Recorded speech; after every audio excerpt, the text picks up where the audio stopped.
Tony, nous revoilà dans un autre endroit. Euh, on parle d'alchimie, je dirais même on parle un peu trop d'alchimie, Ou pas dans le assez, ou alors pas assez dans le sens... bon sens peut-être. alors justement, est-ce que tu trouves que le mot alchimie est galvaudé de nos jours où tout le monde est alchimiste? Si Oui, en même possible, temps, alchimiste c'est... quantique. Et Oui. alors il y a différentes alchimies, paraît-il. Alchimie interne, alchimie spirituelle, et souvent les tenants d'une alchimie spirituelle sont assez méprisants envers une alchimie opérative ou, comment dirais-je, qui semble assez matérialiste. On s'occupe de matière, on casse des creusets, on a les mains sales. Qu'est-ce que tu en penses, toi? Et pourtant, cette alchimie, on va dire, un peu matérielle, c'est celle qui correspond le mieux à notre état. Nous sommes dans la matière, fondamentalement, on n'est pas dans l'esprit. L'esprit est venu se poser sur la matière, mais s'il n'y avait pas de matière, on tournerait comme des feux follets à droite à gauche sans jamais se fixer. Donc en fait, l'alchimie opérative, pour nous qui sommes dans la matière, c'est la base. On devrait démarrer par là. On devrait démarrer par des pratiques de laboratoire toutes simples et petit à petit, si on en ressent le besoin, d'aller plus loin. Et on ressent ce besoin aussi de connaissances. Et là, on peut aller Attends, chercher... attends, je te coupe. C'est quoi aller plus loin? C'est la pierre philosophale Non, ou non, non, non, l'alchimie aller plus spirituelle? loin que les simples exercices laboratoires, matière. Comment mettre un ballon avec une cornue, des choses de cet ordre-là qu'on apprend à l'école, Oui, c'est le j'imagine. minimum, ça, quand même. C'est le minimum, oui, tout à fait. Mais on devrait déjà commencer par ça. Le fait de toucher de la verrerie, le fait de couler d'un creuset, de couler certaines matières, eh bien, ça donne quand même une autre sensation de l'alchimie que simplement celle qui consiste à dire, ben voilà, l'alchimie, c'est de transformer, de transmuter. Non, c'est pas ça. Il y a tout un énorme travail auparavant, à la fois sur le plan matériel, toucher avec ses mains, toucher aussi avec ses yeux, voir des choses pratiques, et ensuite aussi voir dans les livres à quoi ça peut correspondre. Donc il y a comme un inconfort qui nous permet d'apprendre ce qu'est l'alchimie. Un inconfort, c'est-à-dire qu'elle n'est pas que matérielle, elle n'est pas que soi-disant spirituelle. Elle est une rencontre à la fois de l'aspect psychique et de l'aspect corporel.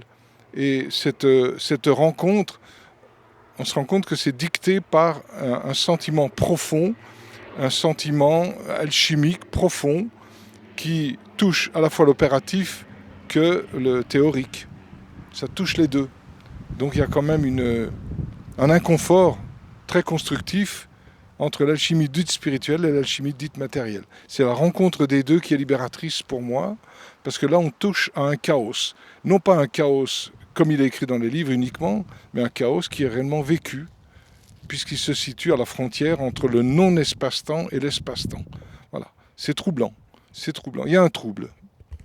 Alors, moi, je suis troublé par ma première question, c'est-à-dire, est-ce qu'il n'y a pas trop d'alchimistes, finalement, en ce bas monde, puisque tout le monde est alchimiste? Oui, bah alors c'est peut-être bon signe dans le sens où déjà ça les titille, ça nous titille. Moi, je me sens pas différent des autres. Ça nous titille et puis on a quelques réponses qui viennent de ce qu'on appelle les livres alchimiques. Voilà, on a des réponses pas toujours très très claires, mais enfin ça nous fait voyager, ça nous fait nous déplacer, ça nous fait briser, ça nous brise certaines certitudes. Et puis il y a de nouvelles certitudes qui apparaissent. Il y a toute une alchimie psychique qui se met en place, mais on ne peut pas la séparer d'une alchimie pratique. Alors qu'il y ait beaucoup de personnes, tant mieux. Après, petit à petit, selon la conscience, on va aller vers une alchimie qui va mélanger de manière tout à fait naturelle et l'aspect théorique et l'aspect pratique. Ça ne peut pas se séparer l'un de l'autre. Je pense qu'on a besoin des deux de manière à accomplir une connaissance de l'ici-bas et de l'au-delà. L'ici-bas, c'est de la matière. L'au-delà, c'est du psychisme. Et l'alchimie est entre les deux. Elle englobe les deux. Voilà. On pourrait dire une montagne, c'est la matière, l'autre montagne, c'est l'esprit, et entre les deux, il y a le fond de la vallée. Et le fond de la vallée, eh bien c'est une alchimie qui va renouveler et l'ici-bas et l'au-delà. Donc, si j'ai bien compris, il n'y a pas d'alchimie sans travail opératif. Voilà, et sans étude. Euh, Oui, mais bon, l'un va avec l'autre. L'un va Tu ne peux avec pas l'autre. travailler en alchimie, les grandes voies qui existent, hein, il y en a plein, mais bon, déjà on peut parler de la voie du mercure, la voie de l'antimoine, zinc, tout ce que tu veux, le plomb, la galène. Oui, oui. Alors, est-ce qu'elles se valent toutes? C'est quand même non seulement de la matière, mais c'est des métaux. Il faut quand même un minimum de connaissances à la fois Absolument. chimiques. Si tu ne Absolument. sais pas à quelle température fond le plomb, il vaut mieux Ouais, s'abstenir. ouais. Ensuite, pire encore avec le mercure.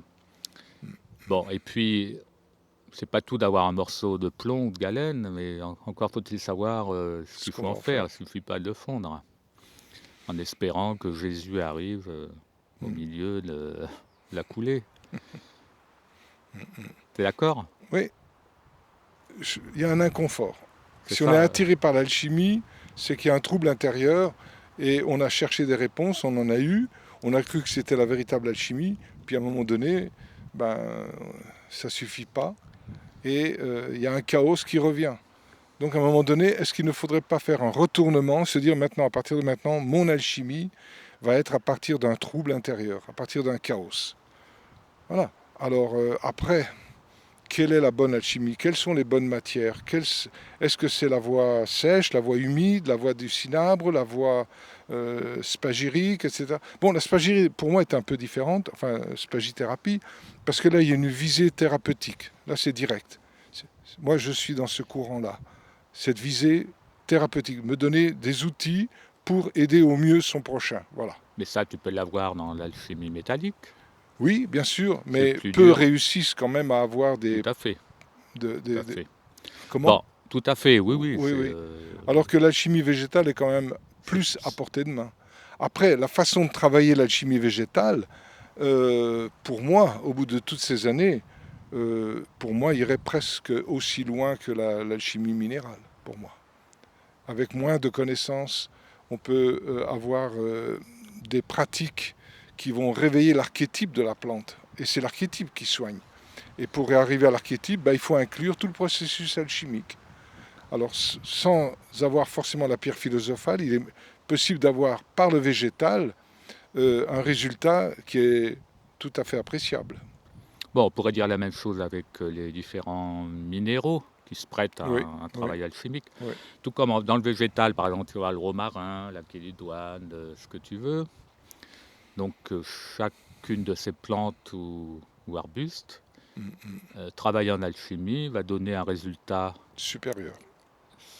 et qui garde un peu, enfin beaucoup, ou qui exalte la matrice, ça va être mon mot, de la plante d'origine Mm, mm. sur lequel on a travaillé. On peut dire la même chose des minéraux. Si tu fais un travail sur le plomb, bah, tu auras un résultat au niveau thérapeutique, peut-être, je dis bien peut-être, différent que si tu avais travaillé sur le bismuth, Si tu avais l'antimoine. travaillé sur le... Le bismuth Oui, ou c'est ça, d'accord. l'antimoine. Oui, oui. Ceci dit, parce il y a quand même, au niveau du minéral, on va dire qu'il y a une minérale, enfin, un travail minéral, on va dire presque spagérique, c'est-à-dire utiliser des menstruums, des solvants, qui vont permettre de séparer les trois principes, ou au moins un, deux, du minéral, pour Mhm. en faire une teinture. À un niveau supérieur, on peut se demander si toutes ces voies qui semblent d'une manière alambiquée très différente n'ont pas un point commun. Ce point commun serait que finalement, de tous ces métaux, il faut en extraire un aimant qui sera capable d'attirer l'azote ou spiritus mundi ou ce que l'on veut, enfin Mhm. l'énergie de vie qui se trouve dans la nature et qui répand sa bienfaisance sur le règne végétal déjà, Mhm. Mhm. mais qui comment dire, nous influence bien autrement, quelque part, d'une manière Oui, beaucoup encore plus subtile que l'on peut capter. que les minéraux sont capables de capter, ou que certains métaux, voire un métal élu, certains métaux, pour aller au maximum. Le maximum étant la pierre philosophale, dans laquelle l'esprit du monde, l'azote, le nitre céleste, etc., qu'on peut retrouver dans la rosée, mais qu'on peut retrouver ailleurs, évidemment. Si on a un aimant pour le capter, et que si on arrive à marier ensuite les différents principes, où là on peut aller au maximum si le métal employé au début le permet. Donc il y a un travail sur le minéral. Je sais que Paracels Alors, appréciait beaucoup le travail sur les métaux. Donc c'était oui, très alors, important. Et en anthroposophie aussi d'ailleurs, il y a tout un travail, on pourrait dire alchimique aussi, trouvé par Steiner, en s'inspirant, j'imagine, de Paracels et des alchimistes. Voilà, donc il y a un travail avec les 7 métaux. Nous avons, nous aussi, une gamme de 8 élixirs minéraux, mais avec aussi des plantes, parce que le végétal va mieux faire la jonction entre notre aspect, on va dire, animé, animal, et notre aspect minéral. Le minéral est en jonction avec l'homme à travers le végétal. Le végétal me semble important. oui, c'est pour ça que dans un certain travail, mais enfin qu'on retrouve un peu partout, mais on va utiliser le tartre, qui est quand même d'origine Végétal. végétale, d'origine... ça vient du vin, hein. Le Oui. vin vient de la vigne, qui sont Mm, des mm. éléments solaires. La vigne est une des plantes qui est le plus capable de capter Le l'énergie spiritus solaire, mundi. qu'on attribue aussi à l'azote. Mm, mm. Euh, Moi, Oui, je trouve le végétal comme étant la base. Parce qu'au niveau alimentaire, tout simplement, si j'ai faim, que je vois des cailloux, je ne vais pas me jeter sur les cailloux pour les manger, le minéral. Si je vois des vaches dans un pré et que je crève de faim, je ne vais pas leur sauter dessus et les manger. La carapace est trop dure. Et puis je ne vais pas manger non plus de l'être humain. Donc la chose qui va combler ma faim, dans un premier temps en tout cas, c'est le végétal. Pour moi, c'est la porte d'entrée.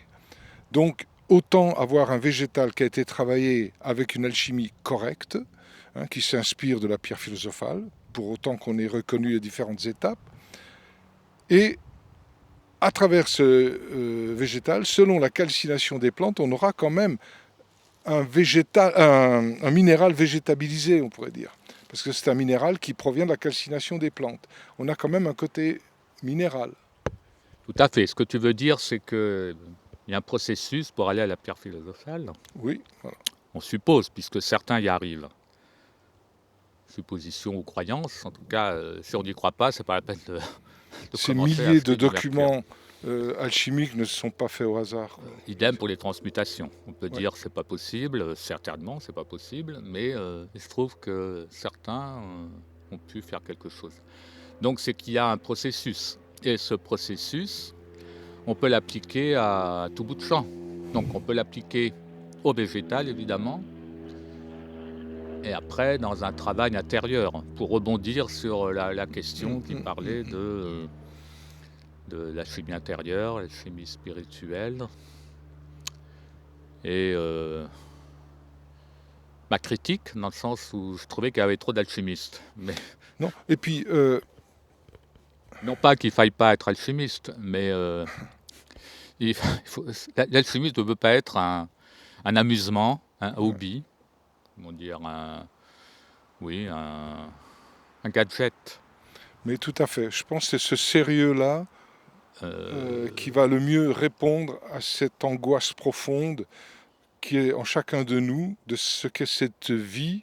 Et au bout de très peu d'années, on se rend compte que tout le monde s'en va. Personne n'est resté, personne n'est accepté sur cette planète. Nous sommes éjectés. Donc, il est tout à fait logique de se poser la question, mais à quoi ça sert toute cette souffrance, le vieillissement, la disparition, quitter des êtres chers, eux-mêmes vont y passer. Enfin, voilà. Donc, c'est des vraies questions. C'est, je pense, à ce niveau-là qu'on peut ouvrir le livre de l'alchimie avec tout ce qu'il faut en conscience pour se rendre compte que ce n'est pas uniquement une recherche de pierre philosophale euh, avec une compréhension extérieure où on va transformer le plomb en or, etc. Ça demande d'aller beaucoup plus loin que ça. Non, mais ne réduis pas l'alchimie au plomb en or. À la Non, mais pour certains, c'est transmutation, ça. Pour certains, c'est ça. bien qu'on peut s'en contenter dans une première étape. Oui. Mais très Mais rapidement, ça reste. Alors, il ne faudrait pas que ce soit confondu avec l'alchimie spirituelle. Les gens y mettent le mot alchimie à toutes les sauces, là aussi. Hein. Donc voilà, encore une fois, il y a comme une sensation qui se relie au plus profond de notre cœur. Et à partir de là, peut-être on peut envisager un processus alchimique. Moi, pour moi, la base reste quand même le végétal, parce qu'il nous permet de cheminer correctement, en essayant aussi de réparer ce qui ne va pas dans le corps humain. Le végétal va beaucoup plus loin qu'on l'imagine. Hein. Mais automatiquement, ça va toucher des aspects philosophiques. Et on se rend compte que la philosophie fait aussi partie du processus alchimique. Pour obtenir quelque chose qui, matérialisé, est la pierre philosophale, eh bien, on se rend compte qu'elle ne vient pas avec une recette uniquement. Elle vient aussi avec un état d'esprit, avec aussi un, voilà, un état intérieur, un état de maturité peut-être, un état où la personne a expérimenté, elle s'est fracassée sur différentes choses, sur le plan intime, sexuel, créatif, le couple, enfin toutes ces choses-là, les enfants, la perte d'un être cher, etc.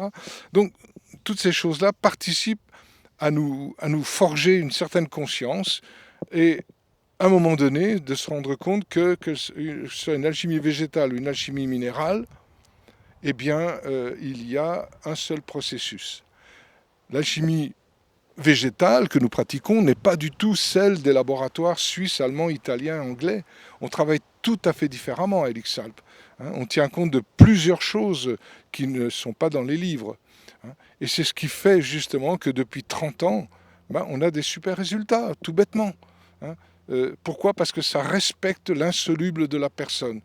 Et l'insoluble, c'est une chose qu'on apprend à travers l'aspagirie végétale, avec les sels insolubles, mais pas que, mais aussi à travers la voie sèche, par exemple, avec le caput mortuum. Donc toutes ces choses un peu impures ont une fonction primordiale. Et là, accepter que l'impur soit vraiment l'étendard par lequel on va obtenir quelque chose de prodigieux, c'est pas donné à tout le monde. Il faut une certaine maturité, une certaine acceptation. C'est d'autant plus dur si on a passé sa vie à être orienté sur la lumière, la lumière, la lumière, qui, rappelons-le, est une pathologie chez Paracels. C'est la maladie de l'entité des esprits. Et ça nous touche directement dans nos vertèbres sacrées. Donc là, il y a quand même un démasquage à faire. Donc ça ne peut pas être uniquement une recette. Tiens, prends l'élixir, tu seras guéri. Quoique, oui, pourquoi pas en plus. Hein, en plus. Mais c'est aussi que la personne, elle est prête à changer de vision de la vie aussi. Et là, la souffrance se transforme en bénédiction. Donc ça va très loin. Et je dirais presque, peu importe que ce soit l'alchimie minérale ou végétale, si le processus est inscrit dans ces matières, desquelles on a dégagé un élixir, eh bien, c'est bon. C'est bon. Hein. Le thérapeute va mieux, le patient va mieux. Pourquoi? Parce qu'il y a des réponses qui sont données sur le plan philosophique. Pour moi, c'est important. La philosophie, c'est ce qui manque aujourd'hui, que ce soit dans le domaine politique, religieux, scientifique. Il manque la philosophie. Ce n'est pas la philosophie des philosophes comme on apprend à l'école. Pas du tout. Hein. La philosophie, c'est mourir avant de mourir. C'est quoi mourir avant de mourir? C'est vivre à l'instant. Comment on fait? Eh bien, on ne sait pas. C'est ce non-savoir qui nous permet d'ancrer quelque chose d'insoluble en nous. Mais si on ne veut que des solutions, eh bien, on sera toujours dans des stages à chercher la dernière recette. Et là, on tourne en rond. Ça ne veut pas dire qu'on ne doit pas le faire. Moi, le premier, j'en ai fait des stages avec un ami. Hein, on en a fait des stages, on s'est déplacé, on a fait des kilomètres. Et je ne regrette pas une seconde parce qu'on apprend à chaque instant. Donc l'alchimie, ça recouvre tout. Et c'est normal que ça touche beaucoup de monde. Et peu importe s'ils le traduisent de manière un peu superficielle, ben, ils font comme nous on a fait aussi. On y est allé progressivement. Mais il y a une récompense. Il y a une récompense. Au-delà du corps, des maladies, du vieillissement, de se voir mourir, ça ne doit pas être évident, mais ça passe par là. Effectivement, c'est intéressant ce que tu dis, c'est que ça touche tout le monde, à plus forte raison. Je ne parle pas de l'alchimie, mais de ce qui se passe dans le monde, etc. Et donc ça touche tout le monde. Effectivement, peut-être que l'alchimie est la réponse à, euh, à cette problématique. Et Tout à fait. comment, ça, je ne sais pas. Mais, Ouais, ouais, ouais. et que les gens peut-être ressentent ça, et donc pour ça qu'ils sont attirés par le mot alchimie, Ouais, ouais. même s'ils n'en perçoivent pas Toutes les dimensions. les dimensions, Ouais. la réalité opérative. Mm.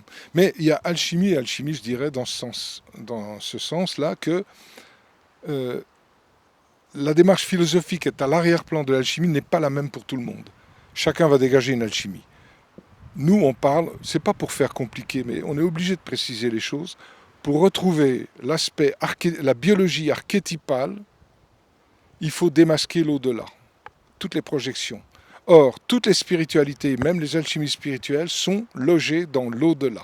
Steiner ne fait pas autre chose, Jung ne fait pas autre chose. Leurs archétypes, ils les situent dans l'au-delà. Le microcosme, pour eux, c'est le monde de l'ici-bas, l'homme. Le macrocosme, le grand monde, c'est l'au-delà, qui est automatiquement pour eux spirituel, ce qui est faux, hein, et c'est Dieu. C'est cette dualité-là qui est infecte. C'est cette dualité-là qui nous trompe.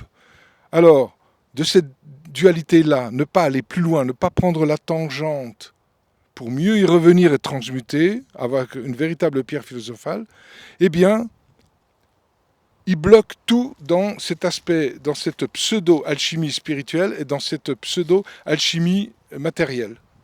Il faut aller plus loin. Et pour aller plus loin, eh bien, il y a l'acceptation de démasquer tout ce en quoi on a cru jusque-là. Et ce n'est pas le cas de tous ceux qui parlent d'alchimie et qui sont brillants et qui sont très forts au niveau des recettes de laboratoire, beaucoup plus forts que beaucoup, que moi en tout cas. Hein. Mais c'est toujours l'ici-bas, matière, l'au-delà, la spiritualité. On meurt, donc on est libéré. Mais pas du tout. La conscience ne change pas parce qu'on meurt. Pas du tout. C'est à ce niveau-là qu'on voit qu'il y a derrière les trois principales chimiques, sel, soufre et mercure, il y a trois matrices, trois insolubles, Sophia, Ève, Lilith. Et les six tournent autour d'un point focal qui est Epinoïa, qui est une matrice qui n'a pas chuté dans l'espace-temps. Là, nous sommes dans une alchimie gnostique. Et nous sommes dans cette alchimie-là qui est radicalement différente de toutes les autres formes d'alchimie. Donc il y aurait pour toi, tu as parlé d'une vraie pierre philosophale, donc il y aurait une fausse pierre philosophale ou Des des fausses pierres philosophales. qui peuvent faire des miracles, mais très provisoires. Et des miracles qui vont peut-être à l'encontre de la conscience du patient. C'est très délicat. Très délicat. Enfin, du patient, de l'opérateur, tu veux dire. Non, non, ça va à l'encontre de sa guérison. Véritable. Il peut y avoir une guérison, c'est-à-dire qu'on a déplacé les choses. Au lieu d'être là dans la pièce, on est là, mais on est toujours enfermé dans la même pièce. Donc, à un moment donné, gros redémasquage, Dieu est le plus grand parasite que la Terre n'ait jamais porté. À partir de ce moment-là, il y a toutes les croyances qui tombent. Et c'est dans cette tombée de croyances, toute l'énergie de l'au-delà qui vient, à ce moment-là, l'ici-bas, la physiologie change, elle prend des aspects archétypaux qu'est le corps biologique. Une biologie qui est derrière, entre guillemets, la physiologie qui, elle, est périssable. Mais petit à petit, cette physiologie bouge. Elle se revêt de plus en plus de force archétypale. Et pour ça, il faut des élixirs qui aient tous les archétypes. Et il y en a 6. Il n'y a pas que sel, soufre et mercure. Si on n'a que sel, soufre et mercure, automatiquement on crée de l'au-delà. Et tu grattes un peu, tu verras que tous ces gens-là, il y a des prières, il y a des rituels, il y a des mantras, il y a ceci, il y a cela, pour combler les trois matrices, parce qu'ils n'imaginent pas que ces insolubles soient la clé. Une des clés, avec la température et puis certaines dynamisations. Donc il y a beaucoup de choses qui apparaissent dès l'instant où il y a un démasquage de l'au-delà, de toutes nos croyances, de ce qui est après la mort. Donc là, tu parles du végétal. Ben, le végétal nous y amène, oui, effectivement. Et au niveau minéral, tu vois C'est la ça même comment? chose. Pour moi, c'est la même chose. Elle est autant libératrice. Mais bon, je mettrais une précision, comme j'ai dit tout à l'heure. Je pense que ce serait bien, avec l'aspect minéral, qu'il y ait du végétal. D'ailleurs, la prise, je crois, de certaines substances alchimiques se font avec du miel ou avec du lait, je crois, aussi. Donc il y a toujours un aspect un peu végétal quand même. Ou du vin blanc? Ou du vin blanc, oui, qui est végétal. Donc. Mais tout à fait, oui. Donc il y a forcément un support végétal qui fait l'intermédiaire entre nous et le minéral. Le minéral est un temple. La pierre philosophale est essentiellement minérale. Donc l'aspect le plus inférieur, le minéral, est le plus important. Et d'ailleurs, le corps minéral, le corps physique, est le seul qu'on voit. On ne voit pas le corps éthérique. Oui, bon, certains qui font des exercices, tout ça, mais qu'est-ce qu'ils voient dans leur clairvoyance? Ils voient l'au-delà. Et si la véritable clairvoyance n'était pas justement une vision nouvelle à l'intérieur d'une vision habituelle? La vision de tous les jours, voilà, tiens, mon pantalon, le micro, voilà. Et à l'intérieur, il y a en même temps un courant archétypal. Ça va ensemble. Il n'y a pas besoin de faire. Et si je fais des exercices pour obtenir la clairvoyance ou la clairaudience, je m'éloigne de cette véritable clairvoyance. Alors, pour en revenir aux fausses pierres philosophales, ou qui c'est qui aurait la vraie pierre philosophale dite gnostique? T'en connais? Ou parmi les, Ben bien on va dire, sûr. les maîtres majeurs, Non, non, il y a c'est la vie de tous les jours qui nous montre l'évidence de cette pierre philosophale. Pierre, ça veut dire une cristallisation. Philo, amitié. Zophale, sagesse. C'est une pierre de sagesse, la pierre philosophale. C'est une pierre de sagesse. Donc, il y a l'idée d'étudier, savoir qui on est, où on va. Même si on ne sait pas, on peut quand même poser la question. Et tout ça mis bout à bout, à mon avis, c'est un vécu qui se fait tout le temps, sans attendre l'objet final qui serait la pierre philosophale. Je pense qu'il y a tout un travail de pierre philosophale qui se fait pratiquement dès le départ. Comment on peut le reconnaître? À travers les accélérations de conscience qui se mettent en place. C'est-à-dire que la personne s'intéresse à l'alchimie, et puis elle va dire oui, c'est le plomb qu'on transforme en or. On peut s'en moquer, moi le premier. Mais en fait, c'est faux. La personne, elle est dans un processus et elle est en train de prendre des décharges électriques qui le poussent à aller très très vite. Quand on rencontre la gnose, l'aspect gnostique, les choses s'accélèrent. Ce que tu as fait, fais-le, mais vite. Voilà. Donc il y a une accélération qui se fait, et là, ça provient de cette potentielle pierre philosophale qui est dans le cœur, dans le noyau du cœur du cœur. Donc elle n'est peut-être pas si éloignée que ça. Et là, ça demande quand même l'acceptation d'une compréhension plus large. bon, mais ok, très bien. Donc, par rapport à l'alchimie opérative, comment tu situes ça? Là, Finalement, ça sert à rien. ah non, c'est le contraire, Daniel. Ah bon, C'est le contraire, c'est le contraire. tu me rassures. Simplement, je pense que le végétal est la porte d'entrée. Et peut-être que c'est aussi la, le processus complet. Le processus complet dans la pierre philosophale, ben tiens, non, et dans l'élixir spagyrique, correctement fait. Parce que, en tout cas, comment on voit la fabrication de l'élixir, ça tient compte de toutes ces années de recherche en alchimie aussi. Voilà. Et de la pratique aussi que j'ai eu la chance de faire. Donc à partir de ce moment-là, eh bien ça colle. Ça colle. Pour moi, la pierre philosophale, elle est aussi dans le végétal, Mais elle est aussi ailleurs. dans le minéral. Et alors à ce moment-là, on peut élargir, effectivement. Il peut y avoir une pierre philosophale mystique, j'en sais rien. Bah, si on reprend, bon, quelqu'un qui s'intéresse à l'alchimie, déjà, c'est qu'il ressent un feu intérieur qui le pousse à ça. Oui, oui. Hein, Donc c'est pas ça parce potentiellement, qu'il a gagné au loto et qu'il s'emmerde. ouais, potentiellement, ça veut dire qu'il y a quelque chose en lui qui lui montre un objectif, la pierre philosophale. Mais si l'objectif est montré, ça veut dire qu'il est déjà là. On ne peut pas poser une question si on n'a pas déjà quelque part la réponse. Il n'y a aucune question qui peut être posée dans le vague. Il y a toujours un socle de la future réponse. Elle est déjà là. C'est ça qui nous pousse à la question pour pouvoir mieux préciser la réponse qui est déjà en nous. Donc ça se tient. Alors, pierre philosophale, peut-être qu'on l'a dès le départ. Nous, à un moment donné, en fonction de cette sensation, de l'habiller d'une certaine connaissance, alchimie spirituelle, et de la mettre en pratique, alchimie matérielle, qui est la plus noble. Pour moi, il y a quand même. il y a 7 esprits, 7 corps, 7 âmes. Et des 21 aspects, c'est une reliance avec le mat du tarot d'ailleurs, le shin en hébreu, le feu en mouvement, eh bien il n'y a que le corps physique que l'on voit. Tous les 6 autres corps, les 7 âmes et les 7 esprits, on ne les voit pas. C'est quand même incroyable. Ça veut dire que tout est condensé dans cette matière corporelle, minérale. Et donc la pierre philosophale, elle est dès le départ. On est dedans, quelque part.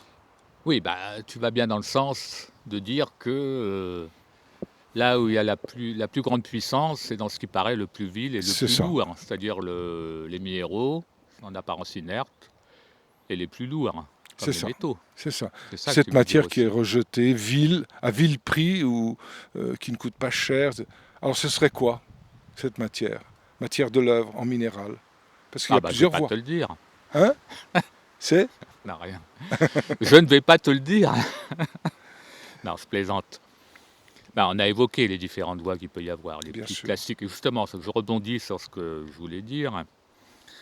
Oui, enfin, on a parlé du mercure, du zinc, par exemple, du plomb, Oui, c'est étrange. Le l'antimoine, zinc, c'est un mot qu'a inventé Paracel, je crois. Hein. C'est incroyable. Il n'y avait pas avant. comme par hasard. Ouais. Et oui, donc, quelqu'un, soudainement, est pris par un feu qui le pousse à l'alchimie. Un feu qui pousse à l'alchimie. Oui. Ouais. Il n'y connaît rien. Bon, maintenant, 3 clics sur Internet et on a des milliers de pages. Mais avant, bon, il y avait quelques bouquins, quelques auteurs classiques, on va dire des grands maîtres, par exemple, Philalèthe. Bon, il y en a d'autres. Basile Valentin, Bien sûr. etc. Raymond Lulle, un peu plus ancien. De façon plus moderne, il y a Fulcanelli, qui est assez décrié maintenant. Évidemment, l'incontournable Eugène Cancelier, qui lui n'a pas abouti et il ne s'en cache pas. C'est ce qu'il dit. C'est ce qu'il dit. Dans les modernes, il y a Schwader de Lubitz. Il y en a d'autres, hein, bien sûr.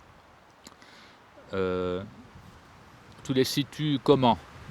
Je veux dire, c'est des gens Est-ce qu'ils ont tous réalisé? Est-ce qu'ils disent qu'ils ont réalisé la pierre, oui. à part Fulcanelli? Ah oui, Ah bah Schwader de quand même. Lubitsch? Non, Je crois non, pas. mais je parle des anciens. Siliani, alors Ah, Siliani, ouais. il a réussi la pierre. Nicolas Flamel a réussi la pierre. Philalèthe a réussi la pierre. Qui se traduit, alors il parle peu de spiritualité, mais qui se traduit par des monceaux d'or. Ils arrivaient à transmuter, mais pas 5 grammes, c'est par kilo. Néanmoins, Néanmoins, leurs explications, leurs livres, les mots qu'ils disent, ben, c'est quand même issu d'une haute philosophie quand même. Donc ils ont cet aspect philosophique aussi, t'es spirituel. d'accord, t'es d'accord. Ils ont une spiritualité, mais campée sur un processus matériel. Matériel dans le bon sens du terme. Hein. Ce qui est le propre de l'alchimie. Oui, c'est ça, c'est ça. Donc la vraie alchimie recouvre les deux aspects. Il n'y a pas de séparation. Il y a un voyage constant entre les deux. Mais bon, ça parle d'un feu qui nous titille au plus profond de nous-mêmes. Le mot alchimie, moi, la première fois, ça m'a bouleversé. Hein. C'était alchimie. Bon, moi, j'étais très attiré par la vision alchimique, on va dire comme ça, mais qui est plutôt mystique, d'un Jacob Böhm. Moi, ça me touche énormément. Voilà. Et donc, je pense qu'il est nécessaire d'aller plus loin qu'un simple feu. Le feu qui nous anime, d'accord, mais il se pose sur quoi? S'il y a le feu, ça brûle et puis c'est tout. Non, ça calcine, bon, d'accord. Mais en fait, il faut un deuxième élément, l'eau. Et l'eau, c'est toutes nos mémoires. Donc, l'alchimie qui fait qu'elle allume un feu en nous, elle peut le faire, cette alchimie en nous, selon notre état de conscience qui est de l'eau.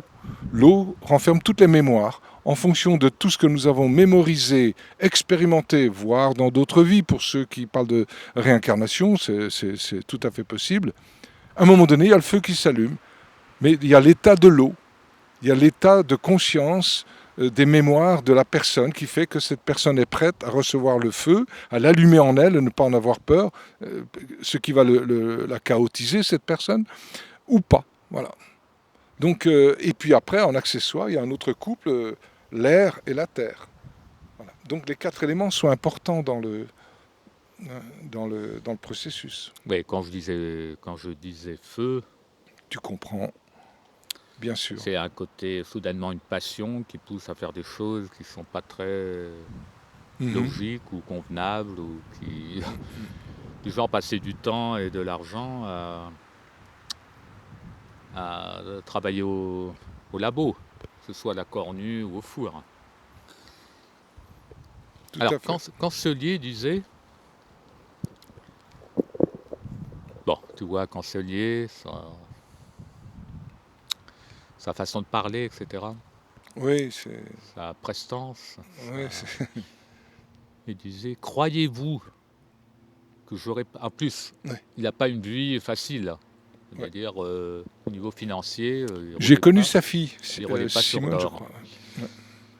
Il roulait pas sur d'or, Cancelier, c'est le cas de le dire. Il avait une vie très très modeste. Tout à fait, ouais.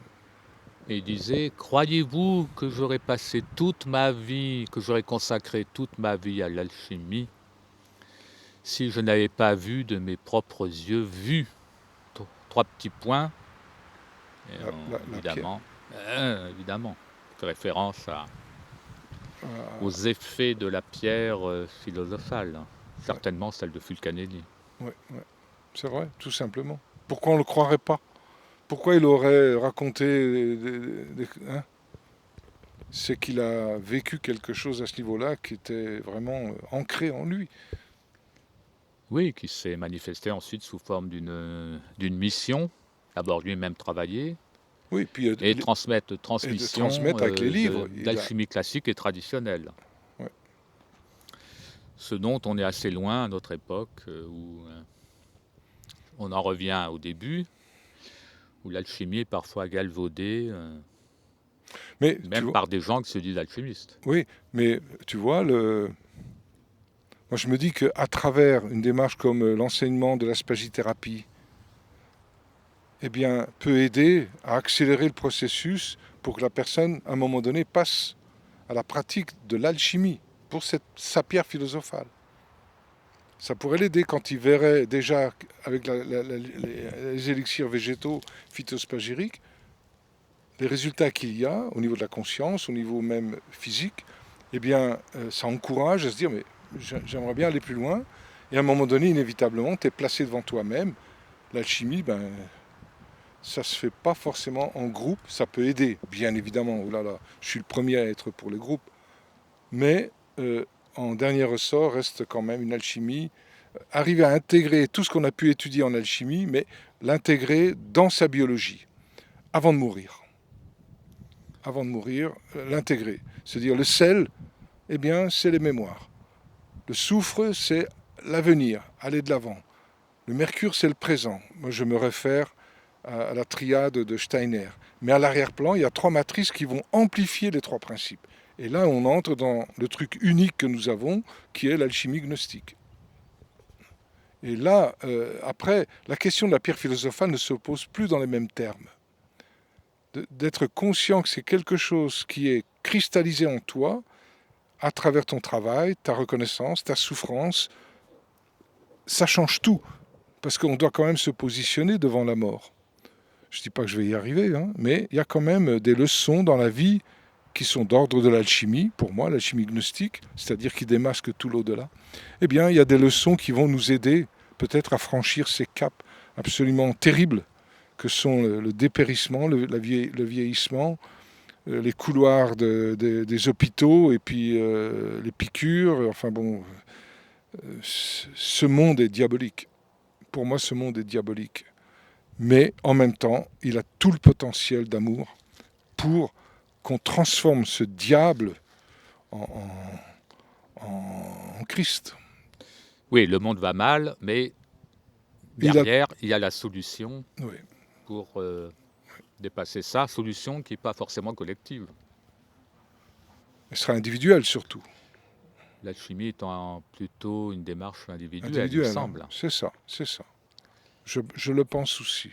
Même s'il y a, Ouais. comme tu disais, des réflexions de groupe, en Qui, groupe, qui peuvent être intéressantes au niveau de l'échange. ou même indispensables pour Ouais. nourrir son Sa cheminement. recherche, oui. Son cheminement. Ah ouais, non, mais ça c'est sûr, hein.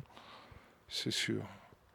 Donc voilà, je pense qu'on est dans une phase, là on est en 2024 maintenant déjà, où l'énergétique ne suffit pas. La croyance en Dieu ne suffit pas. Tu as des écrits comme ça, au nom de Dieu, et puis hop, se déroule un texte.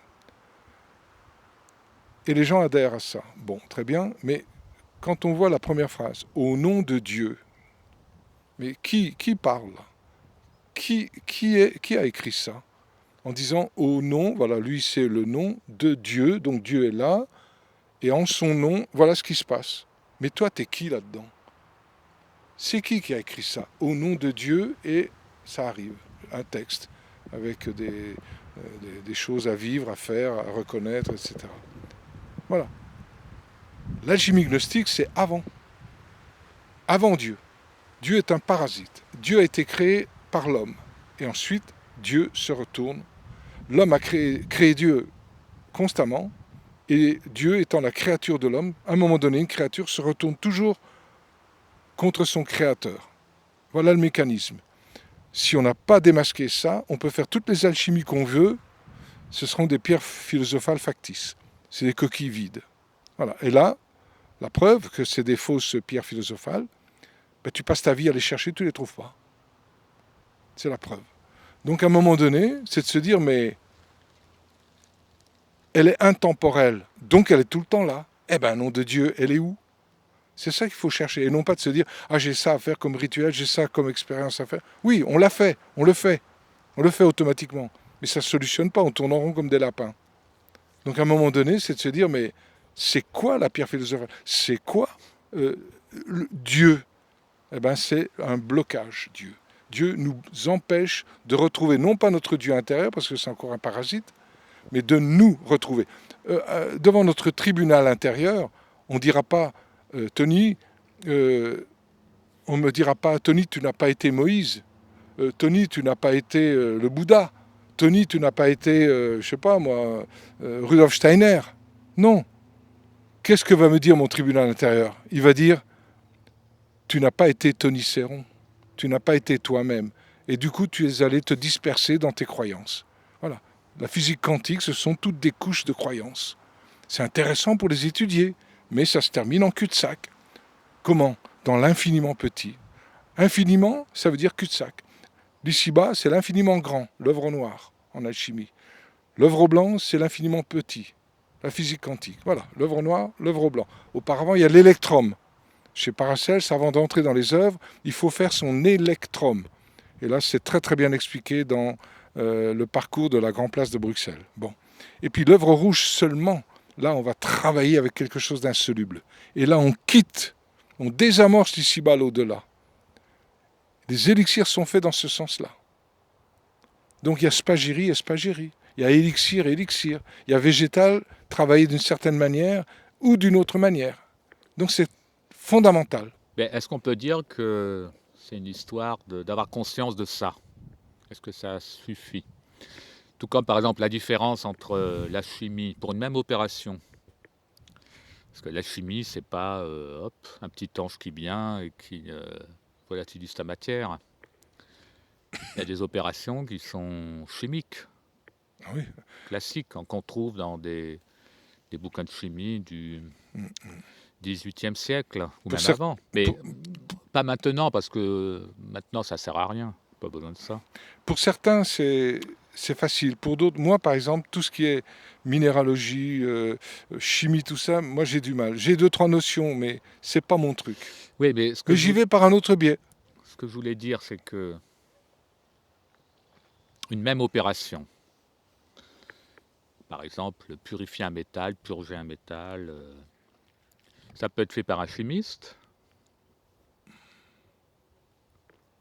qui va avoir un résultat, et ça peut être fait par un alchimiste qui va avoir le même résultat en apparence, Voilà.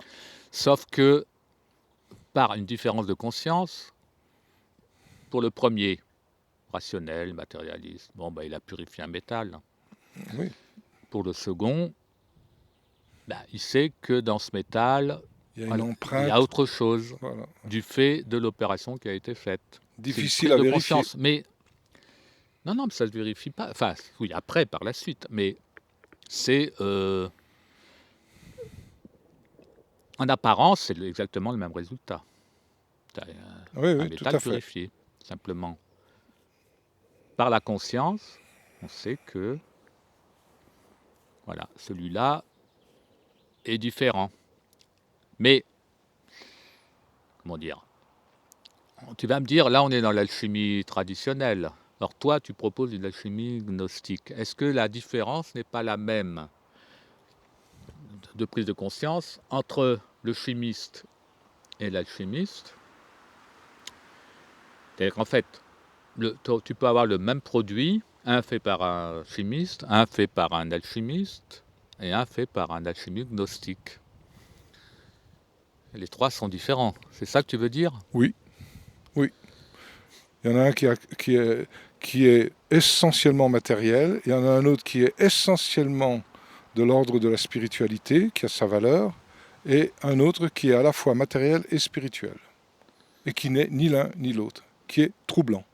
Voilà. Et partir de l'idée, très dogmatique peut-être, quoi qu'il arrive, j'ai déjà la pierre philosophale. On démarre avec ça.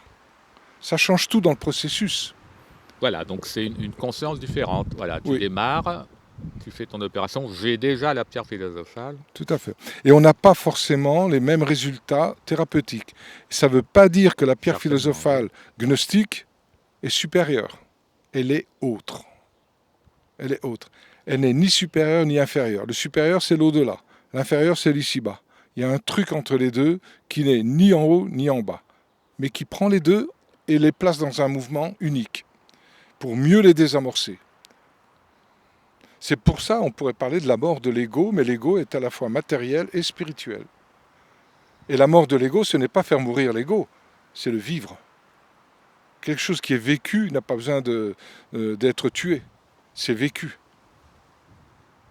C'est des outils, pour moi, cette nature chutée, diabolique sous certains aspects, ne serait-ce qu'à travers les assassinats et tout ce qui se passe, l'horreur, c'est une grande horreur, on a beau dire. Bien sûr, ici on est dans une carte postale, alors c'est sûr, facile de parler. Eh bien, à un moment donné, c'est de se dire, mais quel va être l'outil pour me libérer de cette souffrance? Je n'en peux plus. Quel est l'outil? Voilà, la question se pose. Je ne dis pas qu'on trouve automatiquement, mais si on se pose cette question-là, elle est si fondamentale que tu ne peux pas te contenter d'enseignements incomplets. Oui, mais on peut se poser ces questions sans s'intéresser à l'alchimie. Oui, mais c'est ça l'alchimie aussi. On n'appelle peut-être pas ça l'alchimie, mais la personne, si elle se pose des questions essentielles de sa vie, pour moi, elle est gnostique, elle est alchimique. Moi, l'alchimie ne peut pas être autre que gnostique, comme le Christ. Le Christ ne peut pas être autre que ce qu'il est. Tiens, j'ai perdu le fil là. Un truc qui, que gnostique. Le christianisme n'est que gnostique. Mon peuple se perd faute de connaissance. C'est une phrase du Christ. C'est quoi la connaissance en grec? Gnose. Voilà. Donc c'était un gnostique. Marie-Madeleine faisait un lien très très fort avec la gnose. Et Marie-Madeleine, on peut la relier à une matrice que les gnostiques décrivent comme étant épinoïa. Il y en a d'autres de matrices. Dans mon livre sur les grottes cathares et sur l'enseignement gnostique, ces deux tomes-là, eh bien, on parle justement de toutes ces matrices non chutées dans l'espace-temps. Il n'y a pas que épinoïa. Alors celle qui nous fait chuter dans l'espace-temps, c'est la Sophia. La sagesse, tu te rends compte? C'est la sagesse qui nous fait chuter dans l'espace-temps, qui crée l'espace-temps. Sophia, on pourrait l'assimiler au neutron.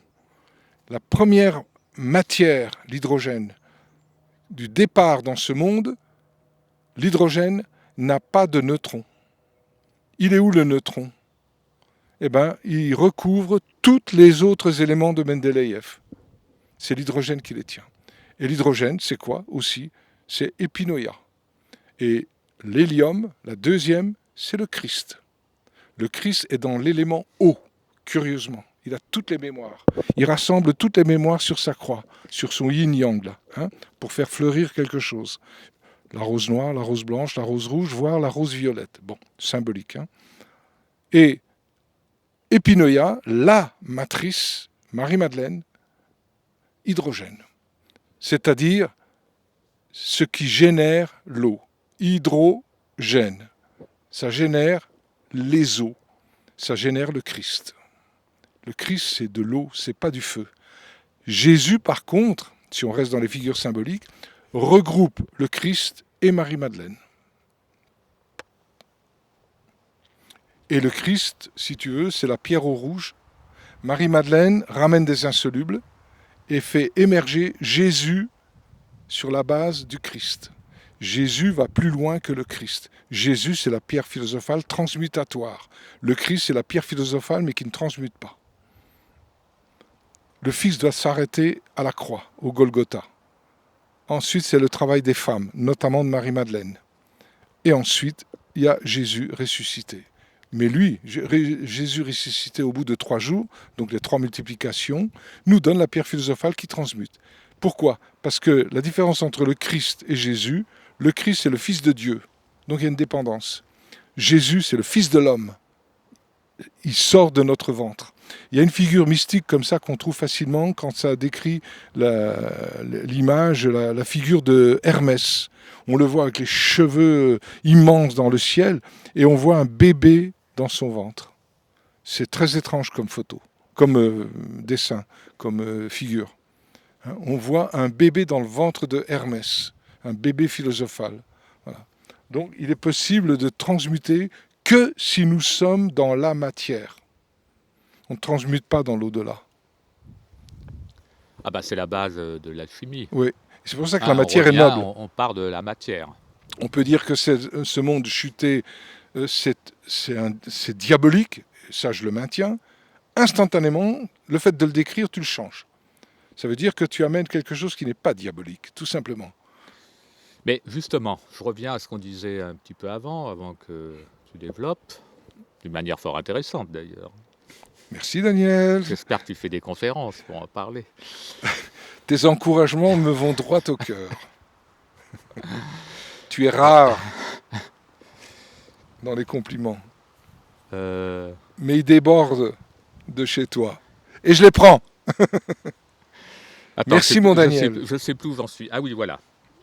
Je remonte un peu le fil. Bon, je sais que tu n'aimes pas Dieu. T'es horrible. Le divin divise, allez hop. Je reste horrible, oui.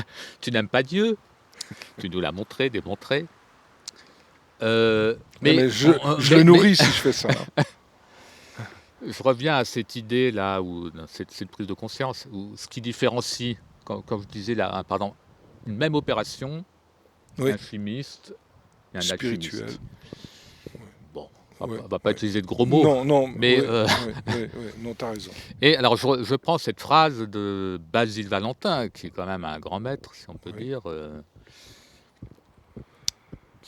qu'on retrouve dans le char triomphal de l'antimoine, ou je pense, enfin un expert me dira que je me trompe, mais à un moment il dit « Prenez, au nom de Dieu, c'est vrai,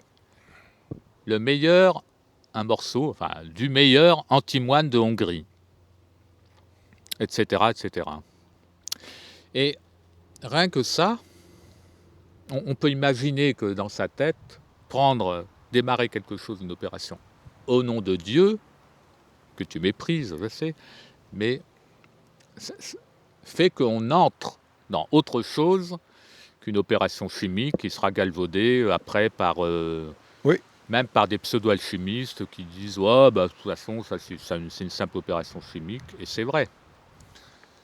Mais Il laisse pas le nom de Dieu en dehors de son opérativité.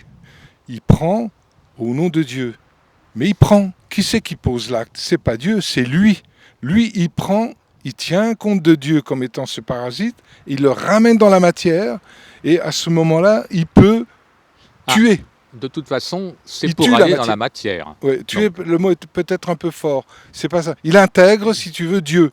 Pourquoi? Parce que faire la pierre philosophale, ou chercher des matières pour la pierre philosophale, en laissant Dieu à l'extérieur, ça laisse un parasite à l'extérieur. Qu'est-ce qu'il fait? Prenez. Ça veut dire que le gars, d'emblée, il pose un acte. Prenez quoi? Et Dieu vient après. Prenez au nom de Dieu. Alors c'est encore plus intéressant parce que au nom de Dieu, donc il n'y a même pas que Dieu, il y a aussi le nom. Nom de Dieu. Voilà. Tout ça pour dire que, en fait, il y a tout un parasitage autour, mais s'il veut faire la pierre philosophale, il faut qu'il prenne ce qui existe, tout ce parasitage divin, pour le ramener, le désamorcer, le tuer, donc faire surgir quelque chose de précieux à partir de cette, le mot va être un peu fort, de cette saloperie divine. C'est très important, parce qu'à partir de ce moment-là, la personne n'a plus d'aura, elle n'a plus de croyance, elle n'a plus de trame, elle n'a plus de lien avec ce monde. Il connaît quelque chose qui n'a pas de barrière, et encore moins de barrière divine. Là, c'est troublant. Là, c'est un chaos. Là, on peut parler d'un chaos alchimique. Là, on peut parler d'un caput, enfin, de quelque chose que toutes les croyances ne veulent pas entendre parler. Ça fout en l'air leurs églises, leurs temples. Ça fout tout en l'air. Et pourtant, c'est le chemin. Le Christ, il ne devient pas le roi d'Israël, ce qu'espéraient ses apôtres. Hein, il meurt sur la croix. Enfin, il ne meurt pas sur la croix, mais il va sur la croix. Et il n'est pas devenu le patron d'Israël. Hein, donc, c'est dans cet échec par rapport à la matière qu'il y a la possibilité de transmuter la matière. Il est en haillon, on pourrait dire qu'il est Jésus, et c'est un peu dans les noces chimiques de Christian Rose-Croix. Il est invité aux noces, et quand il arrive tout juste à passer, parce qu'il était en train de fermer la barrière, et il est même arraché dans son vêtement, il arrive presque à poil, affamé, etc. Et quand il arrive au palais, il dit « Tous ces cheminements que j'ai faits, j'ai été appelé pour aller aux noces chimiques, enfin j'ai pu rentrer. » Il dit « Je suis sûr que je vais trouver des frères et des sœurs qui ont souffert comme moi. » Il arrive et il voit tous ces gens qu'il connaissait parfaitement, des rois, des reines, des princes, en train de faire ripaille, de boire un bon vin. « Oh, Christian, t'es là toi aussi ?» Il est déçu, il dit « Mais qu'est-ce que je fous là? J'ai souffert comme... » Et tous ces gens méprisables qui ont exploité l'humanité, ils sont déjà là. Et le soir, ces gens-là, ils ont des chambres extraordinaires pour dormir, ils ont tout ce qu'ils veulent à boire et à manger. Lui est dans un cachot avec un autre, hein, ils étaient deux, hein, avec du pain sec et de l'eau. Il ne comprend pas, il ne comprend rien du tout. Pourquoi lui doit encore subir ces choses-là? Le lendemain matin, la reine arrive, et c'est la pesée. Et alors, ils mettent sur la balance la pesée des âmes. Hein, et ils mettent sur la balance un roi, un prince, un seigneur, et ils mettent une plume, et t'as le mec qui décolle. Il n'avait même pas le poids d'une plume. Et tout le long, tu les vois tous, ils se fracassaient la tête contre le plafond, parce qu'ils ne faisaient pas le poids. Avec des petits poids comme ça, vroom, vouf, ça partait. Arrive le tour de Christian Rose-Croix, il se met sur un plateau, ils mettent un poids, 2 poids, 3 poids. Ah, ils ont mis tout ce qu'ils avaient et il est resté sur le plateau. Il avait le poids de l'âme, mais extérieurement, il était en haillon, il était foutu, quoi. Voilà. Donc, pour moi, la pierre philosophale, eh bien, n'a rien d'extraordinaire, peut-être. L'extraordinaire, c'est symbolisé par ces rois et ces reines, couverts d'or. Mais cet or-là, c'est pas de l'or de transmutation. L'or de transmutation, il vient d'un cheminement intérieur avec un gros démasquage. Bon, il faut replacer ça dans le contexte du Moyen-Âge, les écrits rosicruciens duquel provient les noces chimiques. eh bien, déjà l'astral n'était pas le même que maintenant. Et puis voilà, les croyances en Dieu, pour un Jacob Böhm, pour un Rose-Croix de cette époque-là, avaient une autre portée, avaient une toute autre portée que ce qu'on pourrait voir maintenant, quoi. Donc il faut replacer dans le contexte. Bon, bah, je crois qu'on peut conclure Ouais, ces digressions on va aller boire sur un petit café, les non? voies internes, par exemple. Ouais.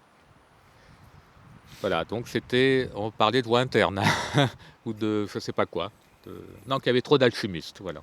Ah, oui, bah non, c'est très bien, c'est très bien. Oh là là, c'est pas moi qui vais dire il faut tant, hein. Non, non, mais quand je dis qu'il y a trop d'alchimistes, trop de gens qui se disent alchimistes sans Oui, savoir ce ouais, que ce mot veut dire, quoi. ouais. Mais je crois que le mot alchimie est plus fort que ça. Je pense que le mot alchimie en numérologie vaut 60, je crois.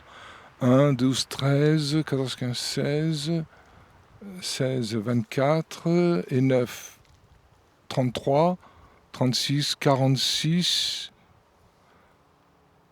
et 5, 51. Je me trompe, non, alchimie, je me trompe quelque part. Je crois que ça fait 60, comme le mot gnose, hein, et comme le mot peur aussi, avoir peur. Voilà, il y a une numérologie qui est assez intéressante avec le mot, avec la valeur 60. Bon, dans mes livres, c'est écrit, il faudrait que je retrouve ça. Voilà. Bon, ben, on se prend un petit café. Absolument. Merci, Tony. Merci Daniel.